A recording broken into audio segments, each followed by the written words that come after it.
Hello, I'm the Nostalgia Critic guy, remember? So you don't have to. This year we lost an actor who definitely left an impact on film. Whether it was intense drama or silly comedy, Val Kilmer always gave his unique stamp on any role. So, in honor of his memory, I wanted to review the film that had his most iconic role. Oh, I did already. Well, let's look at another iconic character he played. Oh, I did that too.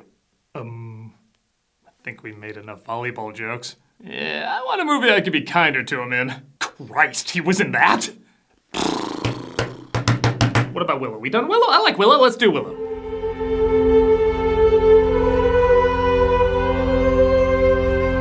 Though arguably not the main star, Val Kilmer once again does a good job adding a distinct flair to a character that honestly is written somewhat generic. In fact, to be honest, Willow underperformed at the box office because many people at the time did see it as a little generic. What makes it stand out in my opinion though is its atmosphere and its main actors. Released in 1988, directed by Ron Howard and conceived by George Lucas, everyone thought this was going to be a smash hit. But while it by no means bombed, it certainly didn't pull in the numbers it was hoping for. Possibly due to mixed critical reactions or the release of other big anticipated hits. However, the film did have a healthy life on TV and home video. And years later, it is still being talked about. So what is it about this film that still keeps people's interest, even though it failed to get people's interest in the past? Well, let's examine further. Let's take a look at this 80s fantasy before Hollywood tries to reboot it. All right, they did. Actually, I think I saw a clip of it. It's pretty good. It's Val Kilmer. Are you gonna finish that tiramisu? Let's take a look at Willow. The film opens with Lucas's favorite trope, bombarding you with exposition. As it is said, a child would be born to take down the evil queen. And seeing how Lucas's other favorite trope is Jesus symbolism, the evil ruler tries to destroy every newborn pregnancy. She bears the mark. They're going to kill her! The baby is taken away in secret. Great security in this place. As the credits roll, and Christ! Is this whole film just with the baby hallucinated before she froze to death? How the hell do they survive this? She's chased down by the DDROUS. Dogs dressed as ruins of unusual size. And okay, is this Jesus or Moses? I need to know what testament we're stealing from. The baby drifts to a village with little people called Nelwins and is discovered by our title character, Willow, played by Warwick Davis. Looks like a daikini baby. Daikinis are big. Giants who live far away. Despite being in films before, this was easily the flick that made Warwick Davis a star. Honestly, it's kind of cool knowing that Lucas used little people to play the usual role of little creatures and, yeah, let's face it, sometimes props. But he saw the talent in them and said, I'm gonna give you your own goddamn movie. And it probably goes without saying, but Warwick Davis is wonderful in this role, bringing in incredibly likable and believable humanity to the character. We'll push it downstream and forget we ever saw it. Aside from the killing babies part. Willow's wife Kaya immediately takes to the baby though and wants to look after her. Oh, well, come in handy, she's a firebender. Willow takes to the baby too when she stops crying after she's handed to him. Here. Hey, no. I don't want her, Kaya. Oh, come on, I'm already a 17-year-old with a wife and 2 kids. Don't you think this is going a little fast? Aw, he called me daddy. Oh, wrong. You need millions of dollars, green screens, and a weeping Ian McKellen to make this work. If you're easily shocked, please turn away. I learned this trick trying to keep the actors sober on the very unlucky leprechaun. Daru! Daru! His last trick doesn't go very well though, and he loses the crowd. In fact, he's laughed at when he wants to be the apprentice of a very powerful Nelwyn called the High Aldwin, played by Billy Barty. He also does a great job, acting like Gandalf turned into a mini-sized version of Mickey Goldmill. The power to control the world is in which finger? Well, if you're talking about how to destroy the world's economy through tariffs, that'd be this finger. They all fail the test and a new apprentice isn't chosen. The village is attacked by one of the beasts from earlier though, but they manage to kill it off. When they put together it was looking for the baby, they decide to tell the town what's going on. This child must be taken beyond the boundaries of our village to the Daikini Crossroads. Who'd do that? Unfortunately, I must preserve the sacred role of not it, so somebody else must take the journey. The village nominates Willow, but the High Aldwin says he has to look at his magic bones to decide. The bones tell me nothing. They're actually the remains of a fairy brothel I stepped on. Don't ask me why I was going there. Do you have any love for this child? Yes, I do. The bones are just an excuse to see if Willow really cares for the child, which he says he does. So it's decided he should take her. Other Nelwyns agree to go with him, as before he sets out on his journey, Willow admits to the High Alduin that the finger he really wanted to pick was his own. That was the correct answer. You lack faith in yourself. You have the potential to be a great sorcerer. Far more than the little sorcerers down the road who only have the power of possessing our nightmares. He gives him magic acorns, which he says will turn anyone he throws them at into stone. Yeah, I trust a guy who said many of his magical ways were bullshit. I love the fact that they do show that he's magical, but he doesn't always know how it works. Go in the direction the bird is flying. It's going back to the village. Ignore the bird. Follow the river. Blair Witch would be over a lot faster if they just did that. They begin their journey, but the evil Queen Bavmorda, played by Jean Marsh, sends her top Skeletor to find them. Help my daughter to find that tiny, helpless baby. The baby of the prophecy. Sorry, just wanted to show I was the bald guy from Raiders. Okay, I'm good. Give me some water, Peck. Our heroes make it to the crossroads, but they also discover a prisoner named Madmartigan, played by Val Kilmer. Water. Yeah. Hurry up! He's looking right at us. Well, I better do what he says or he'll stay in that cage. Wait, why are we negotiating? Let me out of here. I'll take care of the baby. I'll admit, when I first saw this movie, I didn't even recognize Val Kilmer. Which, yeah, I was 6 and didn't even know who Val Kilmer was, but when I did later, I didn't connect him back to this film. All that hair and makeup and, again, a unique performance from what I usually saw of him really did just make me see this character. We can't give it to him. Somebody put him there for a reason. Trust him completely. Burglecut, you're a troll, though. Don't let him talk to you that way, Burglecut. All of them except Migosh, played by David Steinberg, say they're fine leaving the baby with him and head back. Everyone who crosses their path isn't interested in the baby, though. However, Madmartigan meets an old friend named Arik. I still serve Galadorn. You serve no one. Sit in your coffin and rot. Well, half-friend. When I get out of here, I'm gonna cut your head off and stick it on a pig pole! It is impressive that Kilmer spends 10 minutes of this movie in that tiny cage, and yet he's still energetic and doesn't in any way feel limited by it. Let me out of here. I'll take care of the baby, I swear. Let me borrow that spear just for a minute. Johnny Depp is watching this thinking, hey, I can take this and push it to tiresome. You want to go back to your families. I want out of this cage. Let me take care of that baby. I'll look after her like she was my own. He manages to convince him he wants to look after the baby, and he ventures forth to... I guess he never said where he lived or where he was going. Nah, well, I'm sure it was still a wise choice. I stole the baby! I stole the baby! Why do I get an image of Madmartigan just tossing the baby and the bird picking it up midair? They're attacked by creatures called brownies, which I think you'd have to have a few in order to see. And then Gulliver travels them in effects that, okay, are a little obvious, but for 1988 are still pretty damn impressive. Welcome to my kingdom. They're approached by a mysterious force named, yeah, my dyslexic ass isn't pronouncing that, I'm calling her Cheryl, who says the baby's name is Allura and she must be taken to a sorceress who will take her to a good king and queen. Why can't she take her instead of Willow? Pretty... Willow says he needs to go on this mission alone and sends Migosh home. 2 of the brownies accompany him, though, one of them played by Kevin Pollak, but they don't seem to be welcomed in many places. Get out of here, Peck! Get out of here, I cook you! We already got fresh hobbit on the stove. The brownies fight over a love potion the fairies gave them, and yeah, you're gonna wish Migosh was the companion who stuck around. Your eyes. I have to kiss you. Imagine what the children will look like. Millions will be erotically confused. Maybe this is why I was extradited from the borrowers. My husband's coming! How do I look? Cover your face! Not you. Wow, he really was Johnny Depp before Johnny Depp. This is my husband, Lug. Big husband. I like a woman with an 11 p.m. shadow. You! Are you the mother of that child? They're approached by the Queen's men led by her daughter Sorsha, played by Joanne Whalley. And I think this moment is supposed to be serious, but man, does it make me laugh. Let me see it. No, don't let her. Could the staging be a little less Muppet Show? They manage to escape, though, and outrun the soldiers. You better clear out, Willow, before those troops come back. I'm gonna try out for the matchmaker in Mulan. Despite his attitude, Willow does realize Madmartigan is a good fighter and could use him on his journey. I am hungry. Go get me some eggs or something. We are not afraid of you. Now!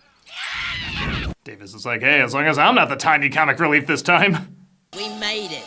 We have led you to the island of the sorceress Spinwasel. They make their way to the island where they agree to part ways. And in yet another bizarre parenting choice, Willow leaves Allura with the brownies while he rows to the island. We will guard her with our meager lives. Yes, the bite-sized try by Yahoo series is no doubt a deadly one. He's somewhat let down when he finds the great sorceress named Finn Rizal, played by Patricia Hayes, is actually a wombat. I've come to find the great sorceress. That's me. I'm Rizal. This can't be right. Judge me by my singing horse effects from Three Amigos, do you? She says the evil queen transformed her, and hey, our fellowship can be even more adorable. Why not invite her along? However, it looks like Madmartigan is captured again. Lose your skirt? Still got what counts. Not for long. I swear, every time he's caught, it looks more and more like an OnlyFans request form. And our heroes are once again taken prisoner. Rizal helps Willow perform a spell, but it just transforms her into a crow. Farmers, Chalindria sends me. Farmers. Oh, some Batwing broth will fix that up. And Madmartigan gets hit with a love potion, though, and you guessed it, falls in love with Willow. No, this isn't Lord of the Rings. He falls in love with Sorsha. Wake from this hateful sleep. It deprives me of her beauty. Her hair's almost as long and beautiful as mine. One move, jackass, and you really will be a woman. Her humor's very cut-off dick-based, isn't it? But here's a shocker. She gets turned on by Val Kilmer confessing his love for her.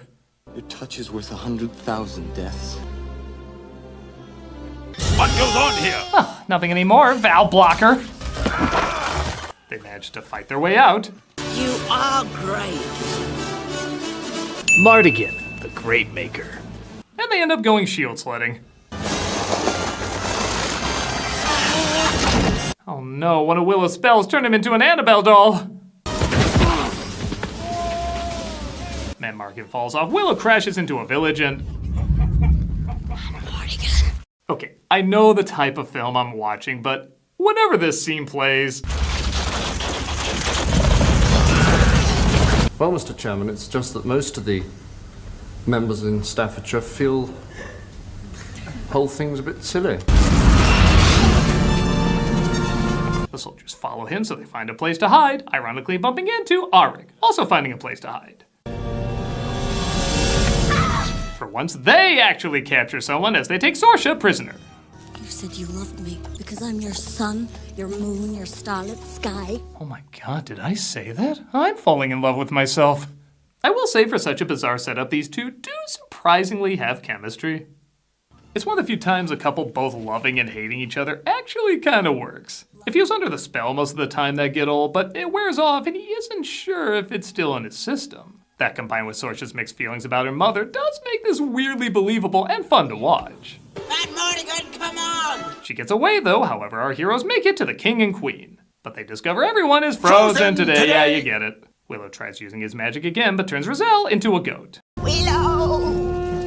You idiot! Oh gee, I'm sorry, can you hold these acorns? Ah!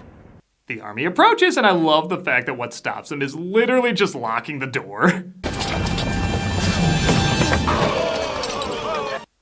That is just so basic. The aliens from Signs are like, yeah, now try being allergic to water as well. Not so easy, is it? It looks like there's trolls in the castle too.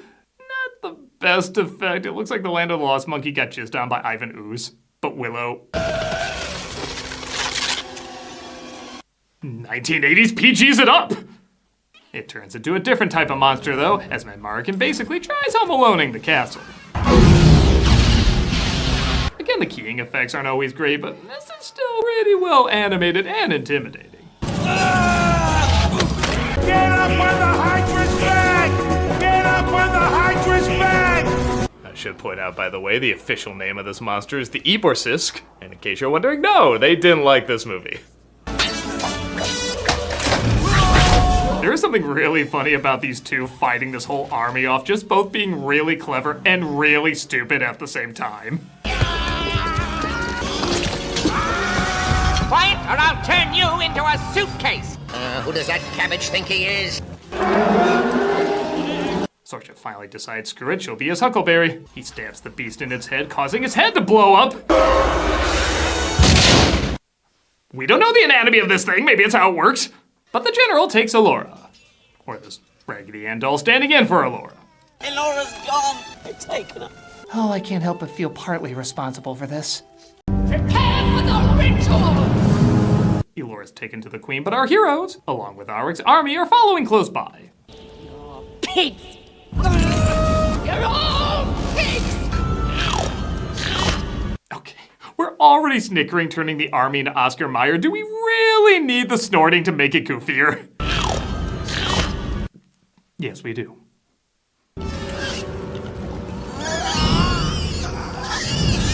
And to think some part of Val Kilmer said, I wouldn't mind revisiting this. The Queen begins a ritual to destroy the baby. What, are there no Spartan cliffs in this kingdom? But Willow continues to try and bring Roselle back to her real form, leading to some early morphing effects.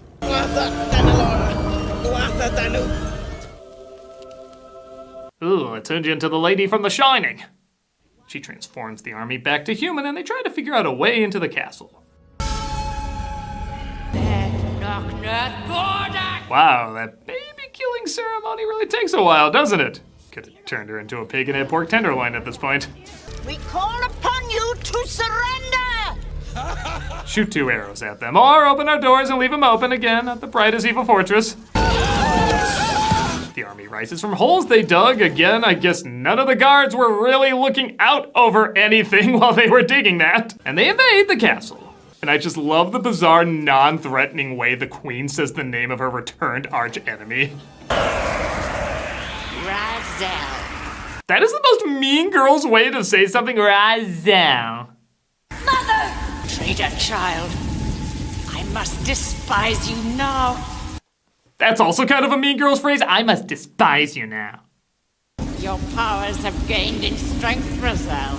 No, I really should get one of my other heads to deal with this. Ha! You thought you could interrupt the mere 12 hours left of me killing this baby? Willow rushes in to help as the general kills off Arik. What was that? Did he have an Uber waiting during that battle cry? All right, sorry about the ride share. This is what you get for trying to save a couple bucks. It also doesn't help that Arik doesn't exactly die the best.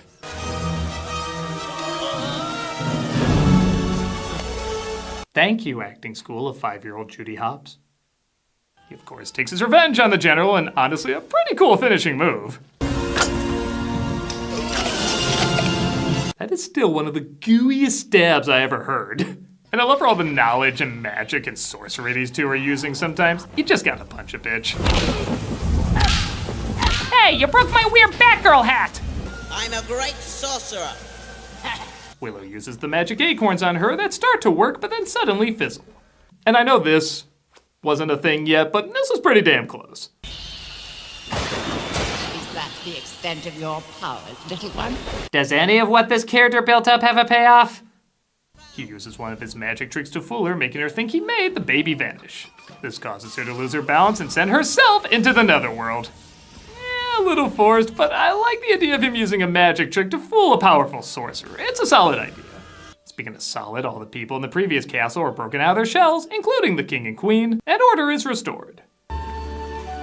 I suppose I should answer for my countless murders and war crimes, but my dress and hair are so pretty now, I must be good.